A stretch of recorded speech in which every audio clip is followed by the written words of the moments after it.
In the last episode of 65 Years of Eurovision, let's have a look on the records. The first ever performed song at Eurovision was the Vogel's Van Holland at 24th of May in 1956. A year later, the longest song was performed. The Italian entry lasted 5 minutes and 9 seconds. After that, the 3 minutes rule was introduced. Less than a half of that duration lasted the shortest song, which was Finnish entry 5 years ago. Slovenia in 2009 got the longest intro in their entry.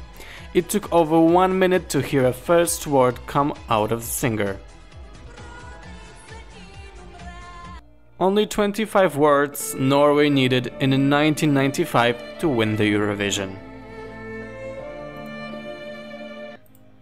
The longest title of Eurovision song was German entry in 1964. The title consists of 34 letters.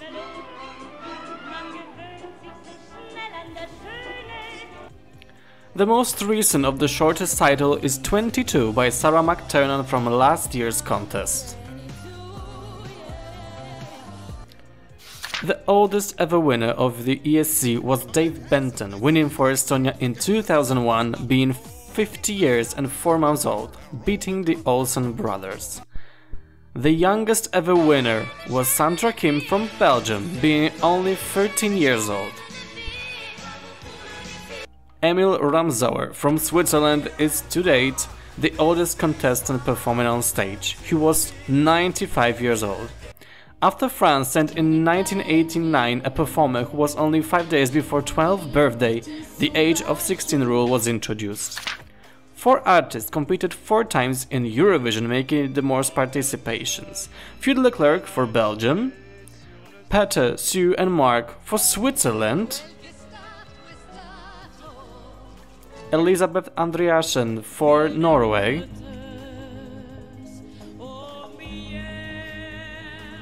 and Queen of San Marino herself.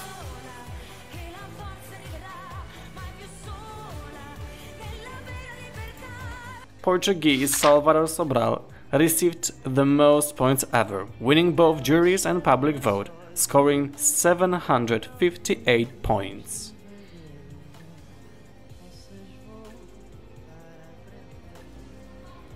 But only 18 points was needed in 1969 to win the contest. But the problem was that 4 countries received those.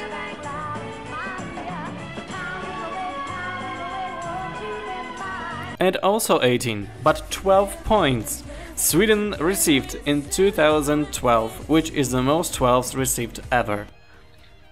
Norway won in 2009 with the biggest margin.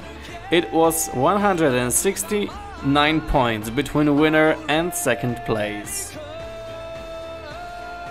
Sweden in 1991 scored the same amount of points as France, but won because of tie-break rules.